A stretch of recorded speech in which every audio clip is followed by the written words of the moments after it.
Magandang araw sa inyo. Pakikilala ko sa inyo ang aking tsako. Ito ho ay 1 kilo at 1 guhit ang bigat. 1 kilo at 1 guhit. Kaya ho ang isa nito mahigit kalahating kilo ang isa, ang piraso nito. Pag pinagsama 1 kilo at 1 guhit. Yan, kaya ganyan ho kabigat ito. Kaya kung mapapansin nyo, mabagal i-atake dahil mabigat. Pero pag nakaisa ay talaga kung hindi na pwedeng ulitin. Yan, ganyan lang ang pag-atake niyan. Ganyan, ganyan, ganyan, ganyan. Pag gusto lulod, lulod. Pag gusto noo, ganun lang ho, pitik lang. Yan ho, pang-atake sa mga halimbawa, aso.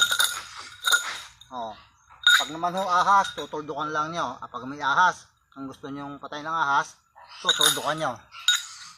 Ganun lang ho ang pag-atake niyan.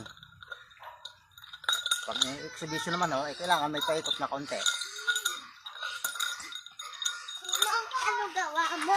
Okay na yan.